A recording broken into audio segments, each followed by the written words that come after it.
എല്ലാവർക്കും നമസ്കാരം. നാം ഇന്ന് 4ാം ക്ലാസ്സിലെ മലയാളം പാഠപുസ്തകത്തിലെ 3ാമത്തെ യൂണിറ്റായ കാറ്റ് കടൽ എന്ന പാഠഭാഗമാണ് ചർച്ച ചെയ്യാൻ പോകുന്നത്. നിങ്ങൾ ആദ്യമായിട്ടാണ് ഈ ചാനൽ കാണുന്നതെങ്കിൽ ചാനൽ സബ്സ്ക്രൈബ് ചെയ്യുക, ലൈക്ക് ചെയ്യുക. ആദ്യം ഒരു കവിത തന്നിട്ടുണ്ട്. നിർഭയ. മല ഇടിച്ചു വരുന്ന യന്ത്രത്തിൻ്റെ വഴിയിൽ നിൽക്കുന്നു കൊച്ചു തുമ്പച്ചെടി, വഴിയിൽ നിൽപ്പൂ ചമഞ്ഞു തുമ്പച്ചെടി. ഈ കവിത എഴുതിയത് സുഗതകുമാരിയാണ്. അപ്പോൾ ഈ കവിതയുടെ ആശയം നോക്കിയാലോ.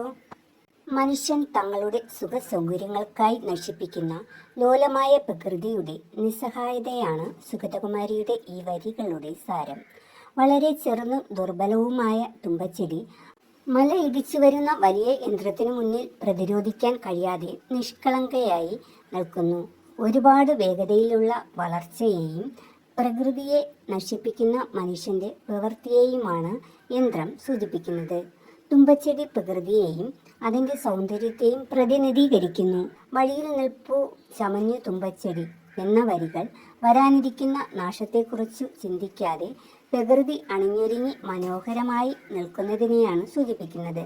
പ്രകൃതിയുടെ സ്വാഭാവികതയെ നശിപ്പിക്കുന്നതാണ് മലയിടിച്ചു വരുന്ന യന്ത്രം. അടുത്ത് പഠിക്കാനുള്ളത് മാനത്തും താഴത്തും. മരങ്ങളും ചെടികളും പൂക്കളും സൂര്യനും കാറ്റും പുഴയും മനുഷ്യനും മറ്റു ജീവികളുമൊക്കെ ചേരുന്നതാണല്ലോ പ്രകൃതി. എങ്ങനെയൊക്കെയാണ് നാം പ്രകൃതിയെ അനുഭവിക്കാറുള്ളത്?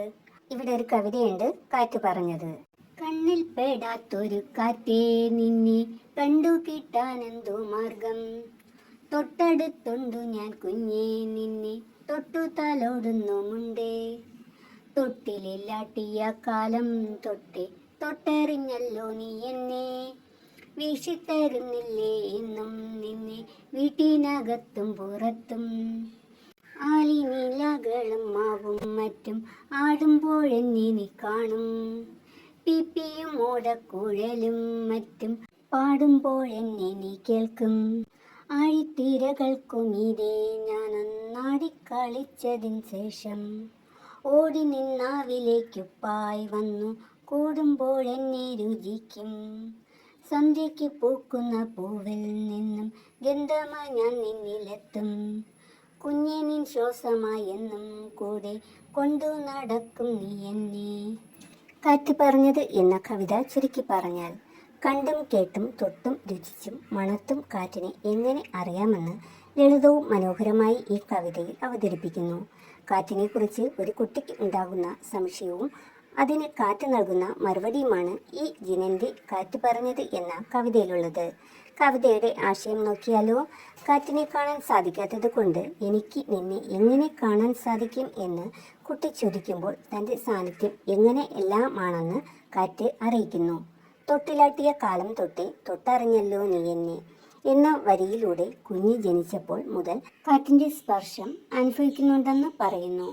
തൊട്ടിലാടുമ്പോഴും ഊഞ്ഞാലാടുമ്പോഴുമെല്ലാം കാറ്റിൻ്റെ തണുപ്പ് നമുക്ക് അനുഭവിക്കാൻ കഴിയും.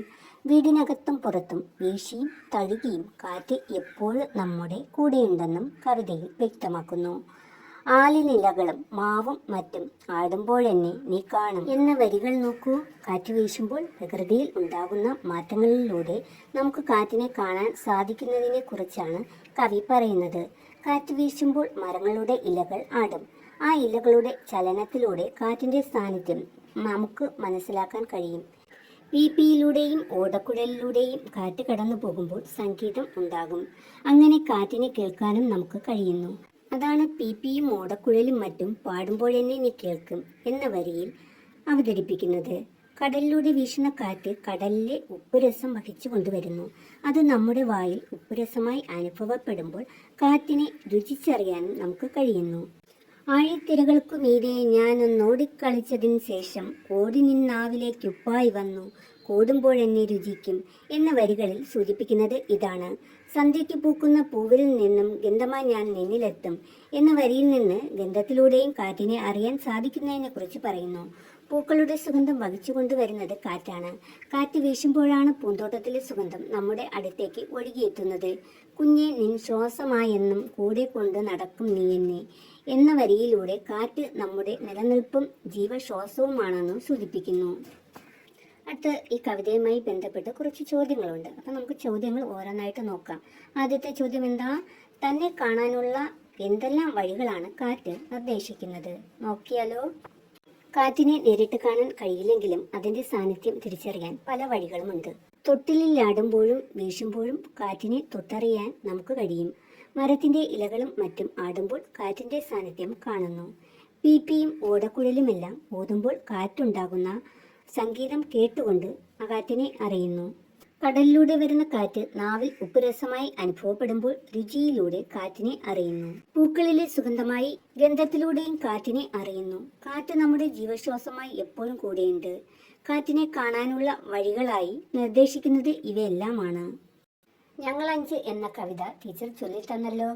കാറ്റ് പറഞ്ഞത് എന്ന കവിതയുമായി ഈ കവിത താരതമ്യം ചെയ്യൂ.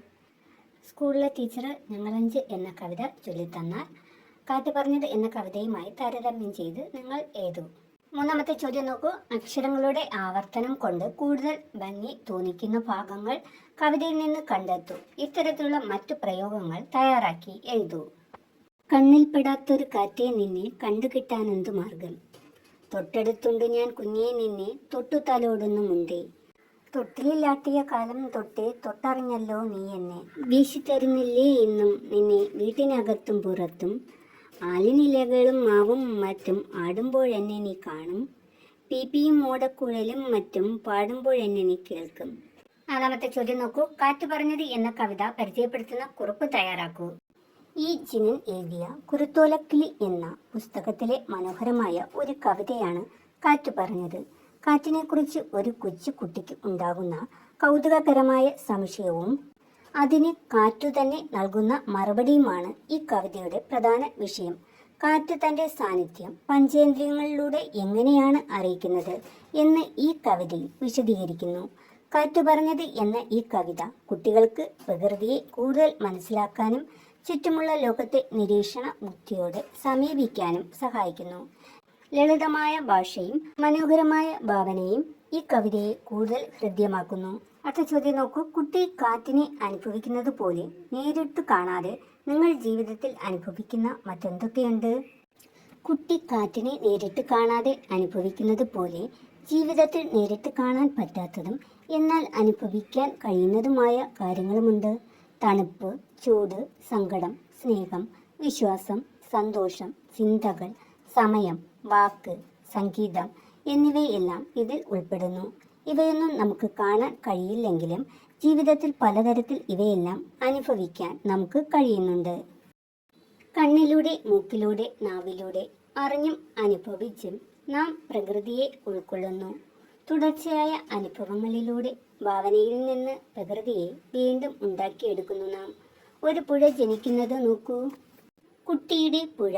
ടീച്ചർ പുഴകളെ പറ്റി പഠിപ്പിക്കുകയാണ്. പുഴ കാണാൻ പോയാലോ? ടീച്ചർ ചോദിച്ചു. കുട്ടി നീല കളർ പെൻസിലെടുത്തു. പുസ്തകത്തിനുള്ളിൽ നിന്ന് പുറത്തേക്ക് ഒരു നീണ്ട വര വരച്ചു. വര പുഴയായി മാറിയപ്പോൾ കുട്ടി കൈകൊട്ടി ചിരിച്ചു. പുഴ കൂടെ കുണുങ്ങി ചിരിച്ചു.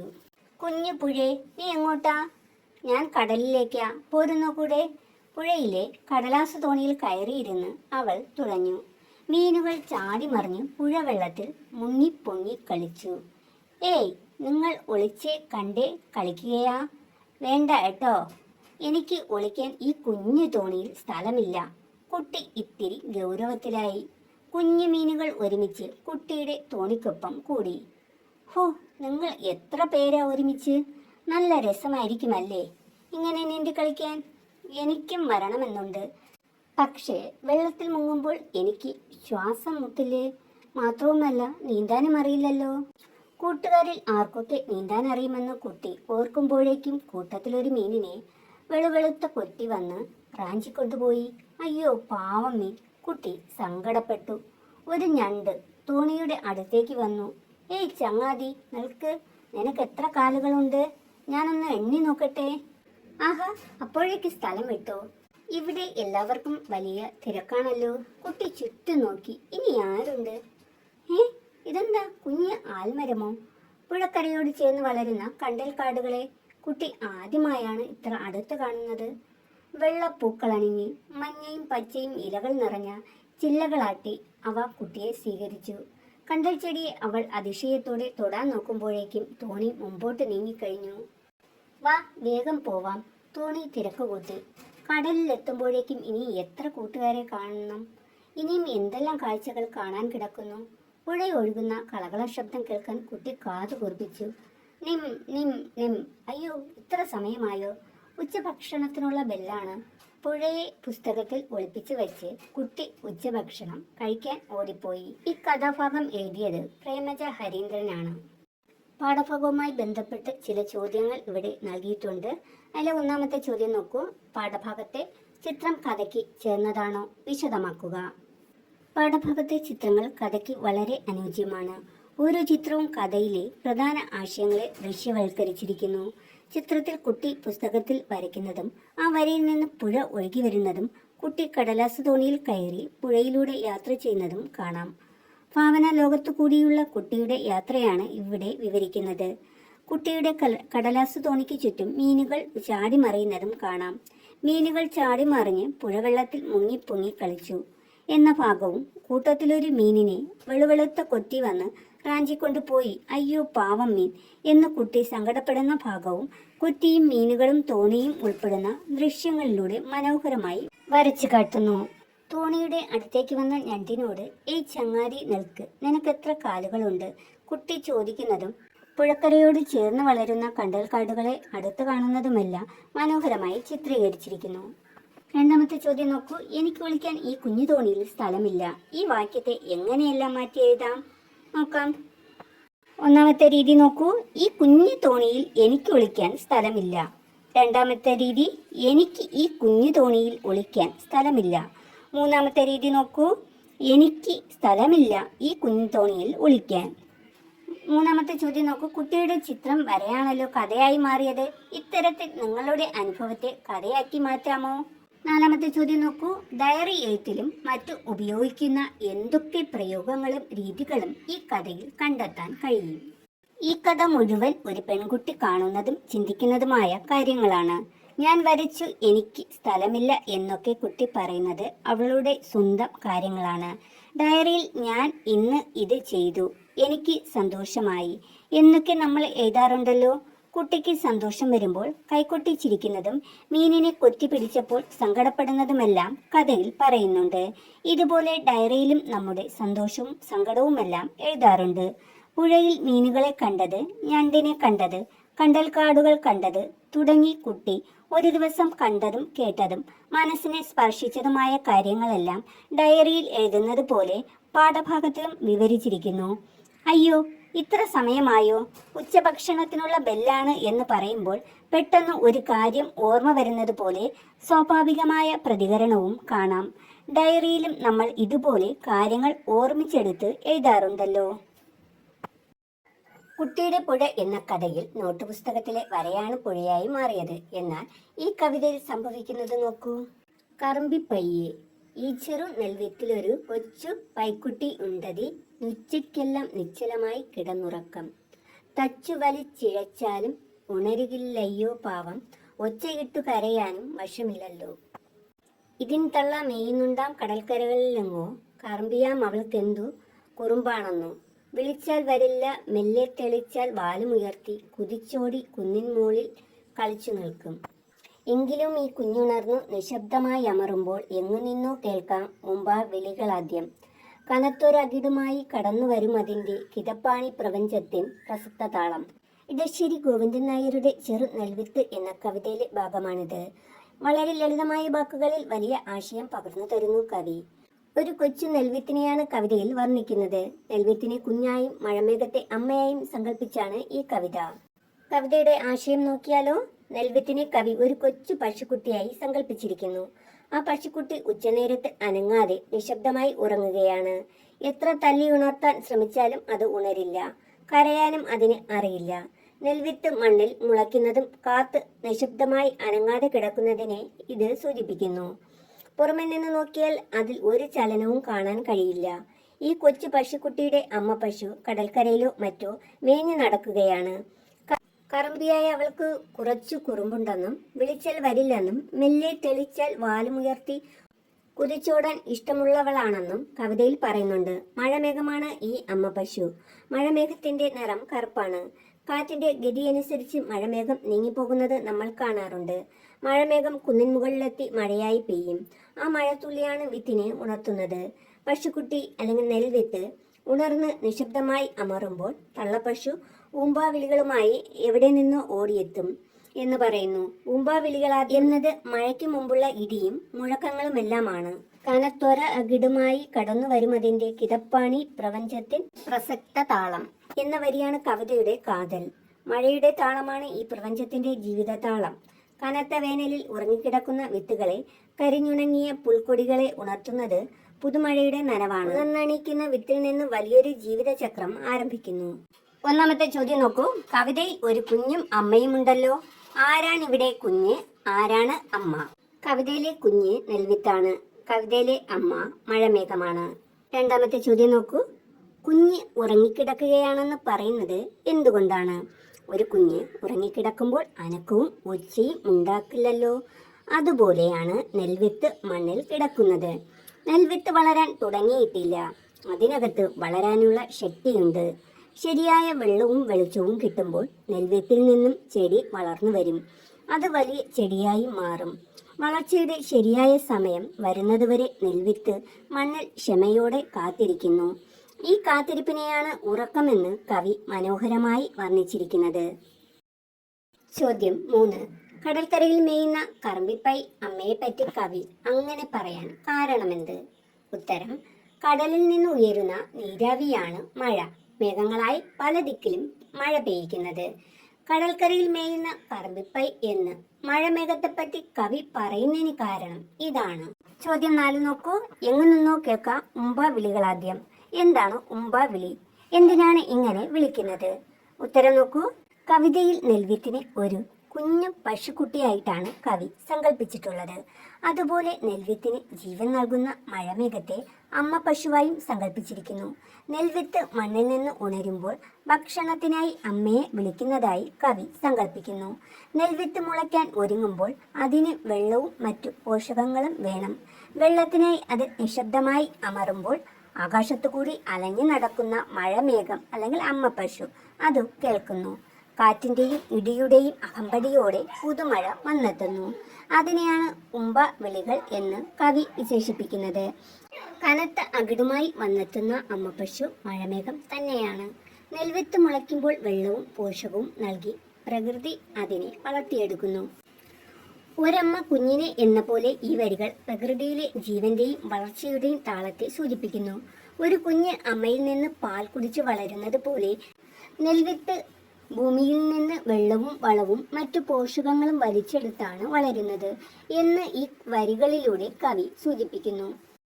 ചോദ്യം 5. കറമ്പിപ്പൈ എന്ന കവിതയിലെ വരികളെ വാക്യങ്ങളാക്കി എഴുതൂ. 1. ഈ ചെറു നെൽവിത്തിൽ ഒരു കൊച്ചു പശുക്കുട്ടിയുണ്ട്. 2. ഉച്ചയ്ക്കെല്ലാം അത് അനങ്ങാതെ കിടന്നുറങ്ങും. 3. അടിച്ചു വലിച്ചിഴച്ചാലും അത് ഉണരുകയില്ല. 4. പാവം അതിന് ഒച്ചയിട്ട് കരയാനും വശമില്ലല്ലോ. 5. ഇതിൻ്റെ അമ്മ പശു കടൽക്കരകളിലെങ്ങോ മേയുന്നുണ്ടാകാം. 6. കറുത്ത നിറമുള്ള അവൾക്ക് എന്തു കറുപ്പാണെന്നോ. 7. വിളിച്ചാൽ അവൾ വരില്ല. മെല്ലെ തെളിച്ചാൽ അവൾ വാലുയർത്തി കുതിച്ചോടി കുന്നിൻ്റെ മുകളിൽ കളിച്ചു നിൽക്കും. 8. എങ്കിലും ഈ കുഞ്ഞ് നിശബ്ദമായി ഉണർന്നു വിളിക്കുമ്പോൾ എവിടെ നിന്നോ ഉമ്പ വിളികൾ ആദ്യം കേൾക്കാം. 9. കനത്ത അകിടുമായി കടന്നു വരുന്ന അതിൻ്റെ കിതപ്പാണ് ഈ പ്രപഞ്ചത്തിന്റെ പ്രധാനപ്പെട്ട താളം. 6. ചോദ്യം. വേനൽക്കാലം കഴിഞ്ഞാർത്തു വേഗമെത്തിയ കാർമുകിൽ വിട്ട നീർത്തുള്ളി വന്നെന്നെ വിളിച്ചു മധുരസ്വരം. ജി ശങ്കരക്കുറുപ്പിന്റെ വരികളാണ് ഇവിടെ തന്നിട്ടുള്ളത്. ജി ശങ്കരക്കുറുപ്പ് കവിതയിൽ സൂചിപ്പിച്ച കാര്യങ്ങൾ ചിത്രത്തിൽ കടന്നു വരുന്നതെങ്ങനെയാണ്? ഉത്തരം നോക്കാം. വേനൽ കഴിഞ്ഞ് മഴ വരുന്നതിനെയും മഴ ഭൂമിക്ക് നൽകുന്ന സന്തോഷത്തെയും ഉണർവിനെയും കുറിച്ചാണ് കവിതയിൽ പറയുന്നത്.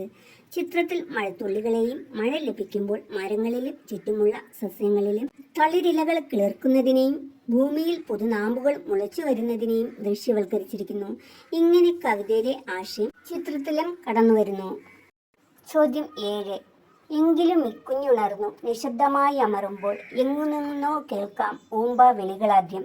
ജിയുടെ വരികളും ഈ കവിതയിലെ വരികളും തമ്മിൽ താരതമ്യം ചെയ്യൂ. കണ്ടെത്തിയ കാര്യങ്ങൾ പറയൂ. ഉത്തരം നോക്കാം. കടുത്ത വേനലിനു ശേഷം പെയ്യുന്ന മഴയെക്കുറിച്ചും അത് പ്രകൃതിയിലെ ജീവജാലങ്ങളെ എങ്ങനെ ഉണർത്തുന്നുവെന്നും ജി ശങ്കരക്കുറുപ്പ് തൻ്റെ കവിതയിൽ പറയുന്നു. ഒരു നെൽവിത്തിന്റെ വളർച്ചയിലൂടെ ജീവന്റെ തുടക്കത്തെയും അതിന് ഭൂമിയുമായുള്ള ബന്ധത്തെയും ഇടശ്ശേരി കവിതയിൽ അവതരിപ്പിക്കുന്നു. ഈ രണ്ട് കവിതകളും ഭൂമിയിലെ ജീവജാലങ്ങളെ പരിപോഷിപ്പിക്കുന്നതിന് പ്രകൃതി അതിൻ്റെ ശക്തി എങ്ങനെയെല്ലാം ഉപയോഗിക്കുന്നു എന്ന് സൂചിപ്പിക്കുന്നു. അതിരും കതിരും. നമുക്ക് ജീവിക്കണമെങ്കിൽ മറ്റെല്ലാ ജീവികളും വസ്തുക്കളും നിലനിൽക്കണം. ഇതിനെപ്പറ്റി ആലുംമൂട് ചന്തയിൽ നടക്കുന്ന പ്രസംഗത്തിൽ എന്താണ് പറയുന്നത്? കാന്താരിക്കുട്ടിയും കൂട്ടുകാരും. ഇവിടെ ഒരു ക്ഷണക്കത്തുണ്ട്, നമുക്കൊന്ന് വായിക്കാം.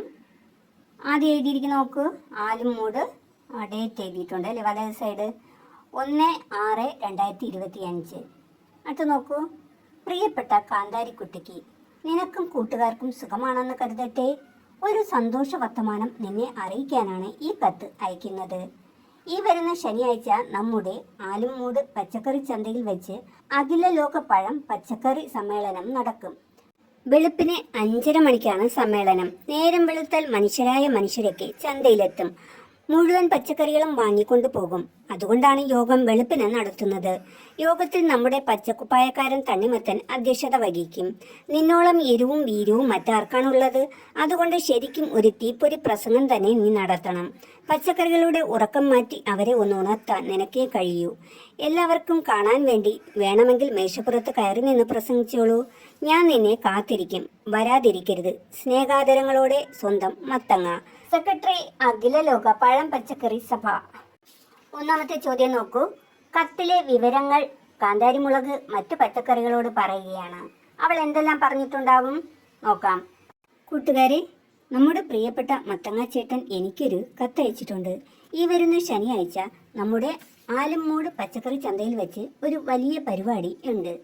അഖില ലോക പഴം പച്ചക്കറി സമ്മേളനം. യോഗത്തിൽ അധ്യക്ഷത വഹിക്കുന്നത് തണ്ണിമത്തനാണ്. ഒരു പ്രസംഗം നടത്താൻ അവസരം എനിക്ക് കിട്ടിയിട്ടുണ്ട്. എല്ലാവരും വരണം. നമുക്ക് ഒരുമിച്ച് ഈ സമ്മേളനം ഗംഭീരമാക്കാം. രണ്ടാമത്തെ ചോദ്യം നോക്കൂ. കാന്താരിക്കുള്ള കത്ത് പരിശോധിച്ച് കത്തിന് എന്തെല്ലാം പ്രത്യേകതകൾ ഉണ്ടെന്ന് കണ്ടെത്തൂ. ഉത്തരം നോക്കാം. പച്ചക്കറികൾക്ക് മനുഷ്യരെ പോലെ സംസാരിക്കാനും കത്തെഴുതാനും സമ്മേളനം നടത്താനും കഴിയുന്നതായി ചിത്രീകരിച്ചിരിക്കുന്നു. വളരെ ലളിതമായ അവതരണം വായനയെ കൂടുതൽ രസകരമാക്കുന്നു. പച്ചക്കുപ്പായക്കാരൻ തണ്ണിമത്തൻ, തീപ്പൊരി പ്രസംഗം, പച്ചക്കറികളുടെ ഉറക്കം മാറ്റാൻ തുടങ്ങിയ പ്രയോഗങ്ങൾ കത്തിനെ രസകരമാക്കുന്നു. സമ്മേളനം എന്തിനാണ് നടത്തുന്നത്? എപ്പോഴാണ് നടത്തുന്നത്? എവിടെയാണ് നടത്തുന്നത്? ആരാണ് അധ്യക്ഷൻ? കാന്താരിയുടെ പങ്ക് എന്താണ്? തുടങ്ങിയ കാര്യങ്ങൾ വ്യക്തമായി പറയുന്നുണ്ട്. മനുഷ്യർ ഉണരുന്നതിന് മുമ്പ് യോഗം നടത്താനുള്ള കാരണവും ഇതിൽ വ്യക്തമാക്കുന്നു. കാന്താരിക്കുള്ള കത്തിൽ അവളെ പ്രശംസിക്കുകയും പ്രസംഗിക്കാൻ പ്രോത്സാഹിപ്പിക്കുകയും ചെയ്യുന്നുണ്ട്. കത്തിലെ പ്രിയപ്പെട്ട, സ്നേഹാദരങ്ങളോടെ, സ്വന്തം തുടങ്ങിയ വാക്കുകൾ മത്തങ്ങയും കാന്താരിയും തമ്മിലുള്ള സ്നേഹബന്ധത്തെ സൂചിപ്പിക്കുന്നു. പാഠഭാഗത്തിലേക്ക് പോകാം. അഖില ലോക പഴം പച്ചക്കറി സഭ ചേരുകയാണ്. നമുക്കും ആലുംമൂട് ചന്തയിൽ പോയി കാന്താരിക്കുട്ടിയുടെ പ്രസംഗം കേൾക്കാം. ബഹുമാനീയനായ അധ്യക്ഷൻ തണ്ണിമത്തൻ ചേട്ടൻ, വിവിധ ഇടങ്ങളിൽ നിന്നും എത്തിയിട്ടുള്ള മിടുമിടുക്കരായ പച്ചക്കറികളെ, ഉശിരുള്ള പഴങ്ങളെ, നമസ്കാരം. ഒന്നാം അഖില ലോക പഴം പച്ചക്കറി മഹാസമ്മേളനം ഈ ആലുംമൂട് ചന്തയിൽ തന്നെ ചേരാൻ സാധിച്ചത് ഒരു മഹാഭാഗ്യമായി ഞാൻ കരുതുന്നു. ഈ യോഗത്തിൽ പങ്കെടുക്കാൻ എത്തിയിരിക്കുന്ന എല്ലാവരെയും ഞാൻ അഭിവാദനം ചെയ്യുന്നു. ഭൂമിയിൽ ജീവൻ ഉണ്ടായി വന്ന ഏതോ ഒരു കാലഘട്ടത്തിലാണ് ഇന്നത്തെ രൂപത്തിലുള്ള സസ്യങ്ങൾ ഇവിടെ രൂപം കൊണ്ടത്. ആ സസ്യങ്ങളാകുന്നു പഴങ്ങളുടെയും പച്ചക്കറികളുടെയും അമ്മമാർ. നിങ്ങൾ ഒരു കാര്യം ഓർക്കണം. സൂപ്പർ കമ്പ്യൂട്ടർ കണ്ടുപിടിച്ച മനുഷ്യന് പോലും സ്വയം ആഹാരം നിർമ്മിക്കാൻ അറിയില്ല. അത് അറിയുന്നത് നമുക്ക് ജന്മം തന്ന നമ്മുടെ അമ്മമാരായ സസ്യങ്ങൾക്ക് മാത്രം. പ്രിയപ്പെട്ട പഴങ്ങളെ, പച്ചക്കറികളെ, എന്താണ് നമ്മുടെ ജീവിതത്തിൻ്റെ ലക്ഷ്യം? മനുഷ്യനും മറ്റു ജന്തുക്കൾക്കും ഭക്ഷണമാകുക എന്നത് തന്നെ. അതിൽ ആരും ദുഃഖിക്കേണ്ട.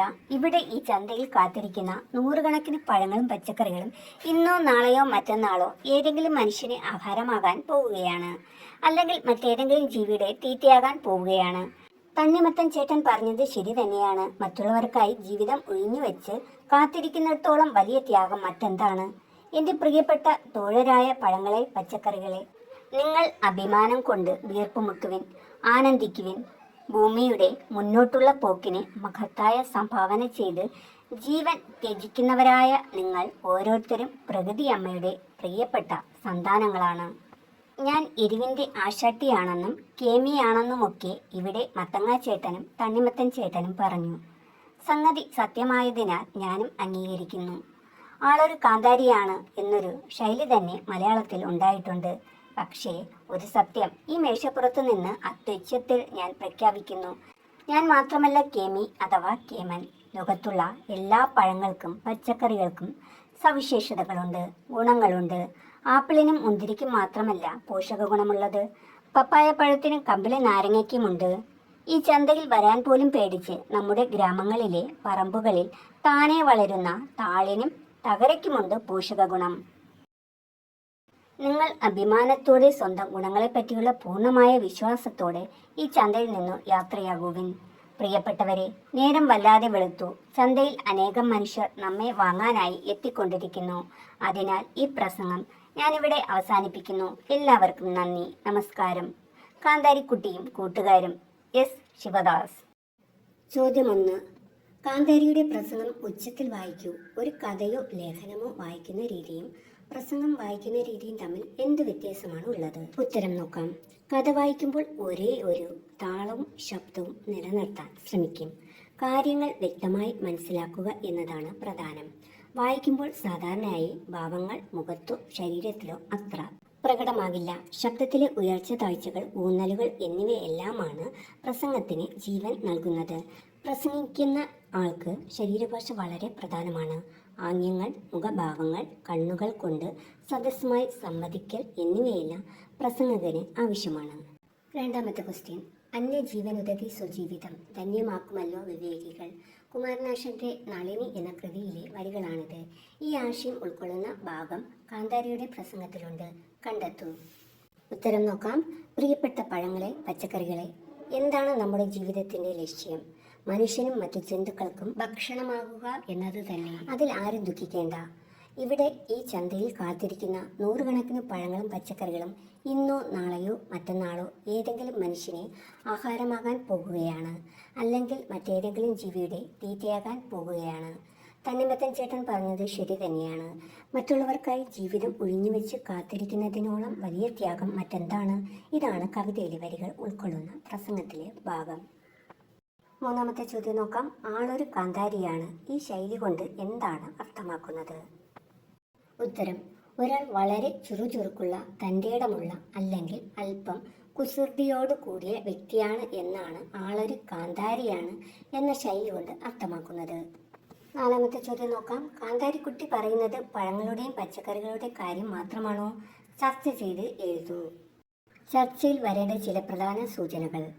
സൂപ്പർ കമ്പ്യൂട്ടർ കണ്ടുപിടിച്ച മനുഷ്യന് പോലും സസ്യങ്ങളെപ്പോലെ സ്വയം ആഹാരം നിർമ്മിക്കാൻ അറിയില്ല. സസ്യങ്ങൾ ഉണ്ടാക്കി വെച്ച പഴങ്ങളും ഫലങ്ങളും ഇലകളും വിത്തുകളും പ്രയോജനപ്പെടുത്താനേ അറിയൂ എന്ന് കാന്താരി ഓർമ്മിപ്പിക്കുന്നു. 2. മനുഷ്യനും മറ്റു ജന്തുക്കൾക്കും വിശപ്പ് മാറ്റാനുള്ള ഭക്ഷണമാകുക എന്ന വിശക്കുന്നവനും വിശപ്പകറ്റുക എന്ന മഹത്തായ കർമ്മമാണ് നമ്മൾ നിർവഹിക്കുന്നത് എന്നതിൽ കാന്താരി അഭിമാനിക്കുന്നു. 3. ഭൂമിയുടെ മുന്നോട്ടുള്ള പോക്കിന് മഹത്തായ സംഭാവനകൾ ചെയ്ത് ജീവൻ ത്യജിക്കുന്നതിൽ പ്രകൃതിയമ്മയുടെ പ്രിയപ്പെട്ട മക്കൾ ആനന്ദിക്കണമെന്നാണ് കാന്താരി പറയുന്നത്. മണ്ണിലൂടെ നടക്കുമ്പോൾ കാലിനടിയിൽപ്പെട്ട് ചതഞ്ഞരയുന്ന ചെറുപ്രാണികളെപ്പോലും ഓർത്ത് ദുഃഖിക്കുന്നവരാണ് നാം. എന്നാൽ നമുക്ക് മണ്ണിൽ നടക്കാതിരിക്കാൻ കഴിയുമോ? കുഴയ്ക്കുന്ന ചോദ്യമാണത്. കവിതയിൽ എന്താണ് പറയുന്നത് നോക്കാം. മണിയപ്പൻ്റെ മഴു കവിത. മഴുവും വൻവടവും താങ്ങി മണിയപ്പൻ മുറ്റത്ത്, സുഖമല്ലേ കുശലം ചോദിച്ചൊരു ചിരി അച്ഛനടുത്ത്. സുഖമാർക്ക് മരത്തിൽ നിന്നൊരു പക്ഷി ചിലച്ചത് നോക്കി, മണിയപ്പൻ ഒരുങ്ങി മഴുവാൻ നഖമോരോന്നു മിനുക്കി. പൂക്കാത്തൊരു മാവും മഴുവിൻ വായ്ത്തല കണ്ടാൽ കായ്ക്കും, മുഖമങ്ങു തിരിക്കും ഞാനാ ചില്ലകൾ വെട്ടിയിറക്കും. തടി വെട്ടിമറിക്കാനൊടുവിൽ വടമതിലിട്ടു വലിക്കേ, പിടയുന്ന കരച്ചിൽ കേൾക്കാം കേട്ടില്ലെന്നു നടിക്കും. ഒരു പച്ചയെടുത്തൻ ജീവിതമെങ്ങനെ പച്ച പിടിക്കും, പണി നിർത്തുകില്ലെന്നും കൂരയിലെങ്ങനെ കഞ്ഞി കുടിക്കും. കവിതയുടെ ആശയം നോക്കാം. മഴവും വൻവടവും താങ്ങി മണിയപ്പൻ മുറ്റത്ത്, സുഖമല്ലേ കുശലം ചോദിച്ചൊരു ചിരി അച്ഛനടുത്ത്. മരം വെട്ടാനുള്ള മഴുവും പടവുമായി മണിയപ്പൻ വീട്ടുമുറ്റത്ത് നിൽക്കുന്ന കാഴ്ചയാണ് ആദ്യ 4 വരികളിൽ. ഈ സമയത്ത് അച്ഛൻ മണിയപ്പനോട് സുഖവിവരങ്ങൾ തിരക്കുന്നു. സുഖമാർക്ക്. മരത്തിൽ നിന്നൊരു പക്ഷി ചിലച്ചത് നോക്കി മണിയപ്പൻ ഒരുങ്ങി. മഴുവാൽ നഖം ഓരോന്നു മിനുക്കി. സുഖമല്ലേ എന്ന അച്ഛൻ്റെ ചോദ്യത്തിന് മണിയപ്പൻ മറുപടി പറയുന്നത് മനസ്സിലാണ് സുഖമാർക്കാണ് എന്ന്. തൊഴിലിനോടുള്ള മടുപ്പും വിഷാദവുമെല്ലാം അയാളുടെ മറുപടിയിലുണ്ട്. മരത്തിലിരുന്ന് ഒരു പക്ഷി ചിലയ്ക്കുന്നത് നോക്കി മഴുവിൻ്റെ മൂർച്ച പരിശോധിക്കുകയും നഖം വെട്ടുകയുമൊക്കെ ചെയ്യുന്നു. നഖം വെട്ടാനുള്ള മണിയപ്പൻ്റെ മടി കാരണം അവൻ സമയം കളയുകയാണ്. പൂക്കാത്തൊരു മാവും മഴുവിൻ വായ്ത്തല കണ്ടാൽ കായ്ക്കും. മുഖമങ്ങുതിരിക്കും ഞാനാ ചില്ലകൾ വെട്ടിയിറക്കും. മഴുവിൻ്റെ മൂർച്ചയും താൻ ചെയ്യാൻ പോകുന്ന പ്രവൃത്തിയുടെ തീവ്രതയും മണിയപ്പൻ്റെ വാക്കുകളിലൂടെ കവി വർണ്ണിക്കുന്നു. മഴുവിൻ്റെ മൂർച്ചയുള്ള വായ്ത്തല കണ്ടാൽ പൂക്കാത്ത മാവ് പോലും പൂക്കുമെന്ന് ഒരു ചൊല്ലുണ്ട്. മനസ്സില്ലാ മനസ്സോടെ മരത്തിൻ്റെ ചില്ലകൾ താൻ വെട്ടിയിറക്കും എന്നാണ് മരം വെട്ടുകാരൻ പറയുന്നത്. മരങ്ങളോടുള്ള ദയയും എന്നാൽ ആ തൊഴിൽ ചെയ്യാതിരിക്കാനാവാത്ത മരം വെട്ടുകാരൻ്റെ നിസ്സഹായത ഈ വരിയിൽ കാണാം. തടി വെട്ടി മറിക്കാനൊടുവിൽ വടമതിലിട്ടു വലിക്ക് പിടയുന്ന കരച്ചിൽ കേൾക്കാം കേട്ടില്ലെന്ന് നടിക്കും. മരം മുറിക്കാനായി വടമതിലിട്ട് വലിക്കുമ്പോൾ കേൾക്കുന്ന ശബ്ദങ്ങളെ കരച്ചിലായി മണിയപ്പൻ സങ്കല്പിക്കുന്നു. ജീവൻ പോയ മരത്തിൻ്റെ വേദനയും അതിൽ വസിച്ചിരുന്ന നൂറുകണക്കിന് ജീവജാലങ്ങൾക്ക് ആവാസസ്ഥാനം നഷ്ടപ്പെട്ടതിൻ്റെ വേദനയുമാണ് കരച്ചിലായി മണിയപ്പന് തോന്നുന്നത്.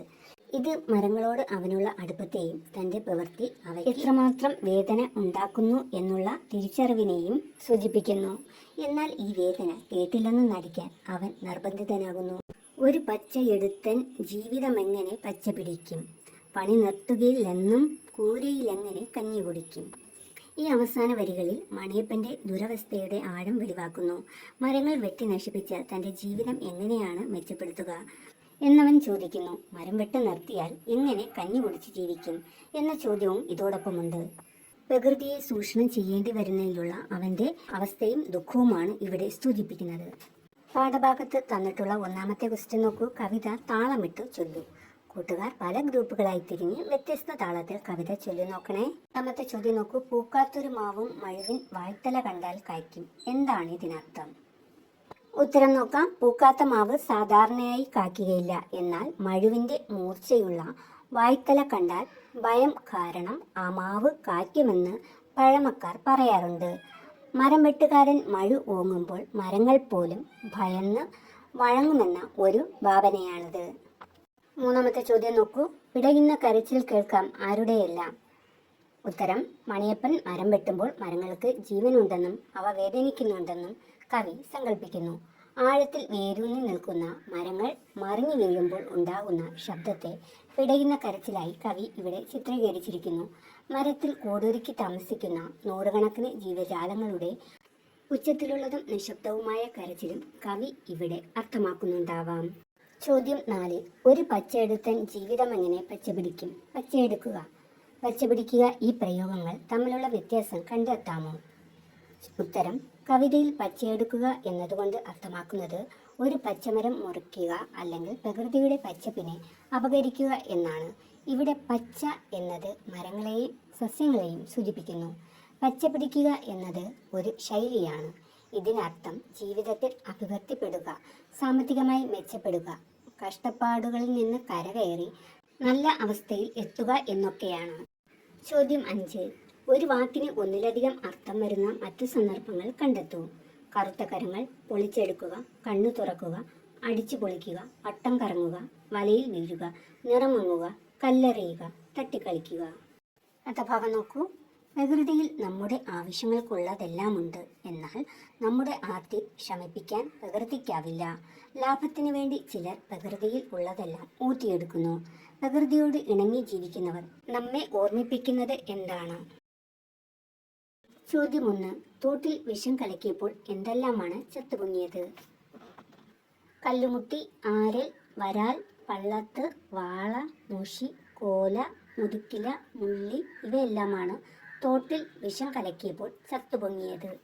ചോദ്യം 2. അവസാനം ആ തോടും ചത്തുപൊങ്ങി. തോടെങ്ങനെ ചത്തുപൊങ്ങും? ഉത്തരം നോക്കൂ. മീനുകളോ മറ്റു ജീവികളോ ഇല്ലാത്തതിനാൽ തോടിന് അതിൻ്റെ സ്വാഭാവികമായ ജീവൻ നഷ്ടപ്പെട്ടു എന്നാണ് കവി അർത്ഥമാക്കുന്നത്. അതായത് മീനുകളോ മറ്റു ജീവികളോ ഇല്ലാത്ത വെറും വെള്ളം മാത്രമുള്ള തോടിന് ജീവനുണ്ടെന്ന് പറയാൻ കഴിയില്ല. അത് ജലാശയം എന്ന നിലയിൽ അതിൻ്റെ പ്രാധാന്യം നഷ്ടപ്പെട്ട് നിർജീവമായി എന്ന് അർത്ഥം. ചോദ്യം 3. തോട്ടിൽ നഞ്ചു കലർത്തുന്നവരോട് മാത്രമല്ല ഭൂമിയെ നശിപ്പിക്കുന്നവരോടെല്ലാം ചിലതു പറയാനില്ലേ? എന്തെല്ലാമാണവ? ഉത്തരം നോക്കൂ. ഭൂമി നമ്മുടെ എല്ലാം പൊതുസ്വത്താണ്. ഏതെങ്കിലും ഒരു വ്യക്തിയുടെയോ ഒരു തലമുറയുടെയോ സ്വന്തമല്ല, വരും തലമുറകൾക്ക് കൂടി അവകാശപ്പെട്ടതാണ് ഈ ഭൂമി. നിങ്ങളുടെ ലാഭത്തിനു വേണ്ടി നിങ്ങൾ നശിപ്പിക്കുന്നത് അവരുടെ ഭാവിയാണ്. നിങ്ങൾ വലിച്ചെറിയുന്ന ഓരോ പ്ലാസ്റ്റിക് കവറും, വെട്ടിവീഴ്ത്തുന്ന ഓരോ മരവും, വിഷം കലർത്തുന്ന ഓരോ ജലാശയവും പ്രകൃതിയെ മാത്രമല്ല മനുഷ്യന്റെ നിലനിൽപ്പിനെ കൂടി അപകടത്തിലാക്കുന്നുണ്ട്. പരിസ്ഥിതിയുടെ സന്തുലിതാവസ്ഥ തകരുമ്പോൾ കാലാവസ്ഥാ വ്യതിയാനങ്ങളും പ്രകൃതി ദുരന്തങ്ങളും വർദ്ധിക്കും.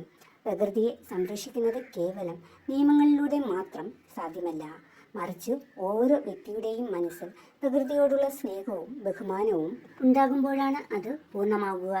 നമുക്കൊരുമിച്ച് ഈ ഭൂമിയെ അടുത്ത തലമുറയ്ക്ക് കൈമാറാം, അതിൻ്റെ സൗന്ദര്യവും സമ്പത്തും നിലനിർത്തിക്കൊണ്ട്. ചോദ്യം 4. കവിതയും അതിനുശേഷമുള്ള ചിത്രവും തമ്മിൽ എന്തു ബന്ധമാണ് ഉള്ളത്? ഉത്തരം. ഈ കവിതയും ചിത്രവും ഒരു ആശയമാണ് അവതരിപ്പിക്കുന്നത്. ജനങ്ങൾക്കിടയിലേക്ക് ബോംബ് വർഷിക്കുന്ന ഹെലികോപ്റ്ററുകളും യുദ്ധവിമാനങ്ങളും ചിത്രത്തിൽ കാണാം. ആളുകൾ ജീവനും കൊണ്ടോടുന്നു. കെട്ടിടം തകർന്നു വീഴുകയും അന്തരീക്ഷം പുക നിറഞ്ഞ് മലിനമാകുകയും ചെയ്തിരിക്കുന്നു. തോട്ടിൽ നഞ്ച് കലക്കുന്നത് പോലെ തന്നെ യുദ്ധം പോലുള്ള മനുഷ്യന്റെ വിനാശകരമായ പ്രവൃത്തികൾ ജീവജാലങ്ങൾക്ക് വരുത്തുന്ന നാശത്തെ ചിത്രത്തിൽ വരച്ചു കാട്ടുന്നു. ഇതോടെ ഈ പാഠഭാഗത്തിലെ പ്രവർത്തനങ്ങളെല്ലാം അവസാനിച്ചു. നിങ്ങൾക്ക് ഈ വീഡിയോ ഇഷ്ടമായെങ്കിൽ ലൈക്ക് ചെയ്യുക, ചാനൽ സബ്സ്ക്രൈബ് ചെയ്യുക. വീണ്ടും അടുത്തൊരു ക്ലാസ്സുമായിട്ട് കാണാം.